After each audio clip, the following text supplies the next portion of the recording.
Let's get straight to the point. You sent members of your own family to their graves? A crime? Questioning your alliance with the cartels?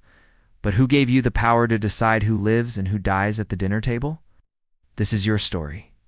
You were born into a dynasty of European industrial elites. In your world, democracy didn't exist, only bloodline. As the eldest son, you were chosen before you could even speak. The heir, eh? The future patriarch childhood wasn't childhood. It was training.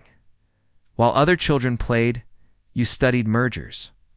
While they slept, you endured discipline designed to break weakness out of you.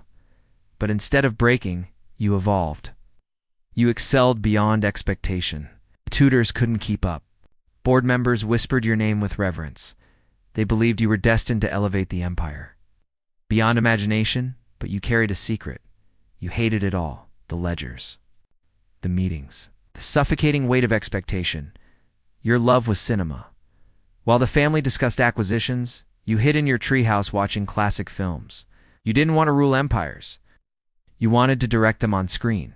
At 15, you stood before the Patriarch and declared your dream. They resisted. They spoke of duty, legacy, blood, but your resolve didn't bend, finally.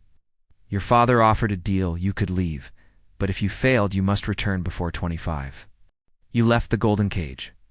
With family capital, you opened a small studio. It poured 2 years into your first film. It was a hit. The profits doubled expectations. Applause filled theaters. Critics praised your vision. You believed you were unstoppable. Then came the second film. A disaster. Then another.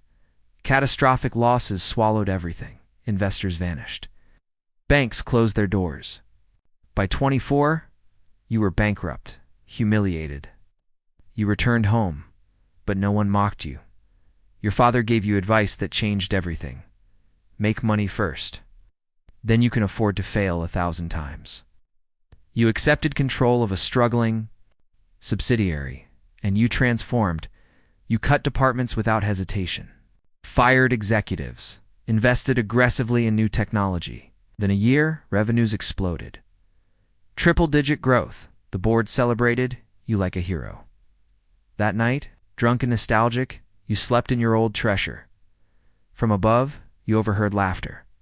In the gazebo, they had rigged it. Your first film's success was manipulated. The later failures were engineered. They wanted to crush your dream and force you home. It had all been staged. Rage consumed you. You stormed out, speeding recklessly and crashed head-on into a semi-truck. Your car was destroyed. Your funeral was magnificent. Everyone mourned the genius taken. Too soon, everyone except your younger brother, because he knew the truth. It wasn't an accident. He planned it. He had suggested the celebration. He had stirred your emotions. He had sabotaged your breaks, and his second son inherited everything. But his rise was not applauded. His mother had been a maid. He had grown up invisible when she disappeared. Dumber, one searched. Now those same aristocrats bowed to him. He learned a truth that never left him. When you're weak, you're disposable. And when you're powerful, you're praised. Tradition required a final test. He was handed the family's failing, its pharmaceutical division. The board expected him to fail. Instead, changed the flagship product. A powerful opioid painkiller. Lab reports warned of high addiction risk. He ignored them. Instead, he reshaped the narrative. Regulators received polished reports highlighting benefits. Risks were buried in technical language. Influential doctors were paid to promote the drug. Sales teams repeated one line relentlessly. Addiction rates are under 1%. Prescriptions skyrocketed. Profit surpassed even the late genius. Brother, he passed the test. The board despised him, but they loved the money more. Then a paranoid director uncovered the truth about the drug. An emergency hearing was called. They demanded he sign a confession to protect the family name. He didn't.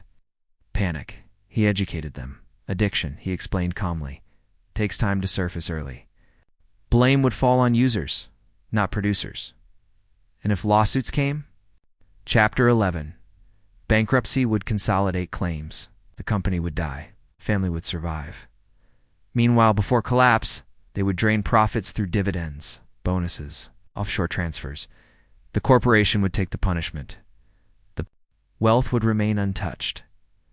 Outrage turned to admiration. Greed won again. They declared it had been a final test. He pretended humility. Inside, he saw them clearly. Parasites, corruption escalated. Bribes, secured permits, shell companies inflated supply costs, predatory pricing destroyed competitors. Money poured in, but legal corruption had limits. Then he saw, it dots the global illegal drug market. Hundreds of billions in untapped liquidity. He didn't want to sell drugs. He wanted to clean the money. He transformed the family's private bank into a laundering machine. Compliance safeguards disappeared. Suspicious transaction alerts were disabled. Dirty cash entered. Clean capital exited. Billions flowed. But whispers began. Some relatives opposed the alliance. Some threatened. Leaks, accidents followed, brake failures, yacht disappearances, lonely highways. Fear restored unity. The old patriarch finally fell ill. The throne stood empty. He claimed it, absolute power. He expanded laundering operations without restraint. The family fortune rivaled small nations. Then came phase 2.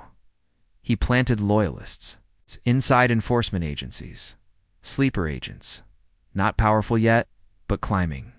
His vision was simple. Merged crime and law into one machine, both answering to him and then mourning. Light flooded a quiet room, Man sat sipping tea with flawless posture. The older brother alive, he had planned everything since 15, the film dream. Of Hakata, he had siphoned money legally to build a private army. He kidnapped the maid mother. He forced the younger brother to play his role. The crash had been staged.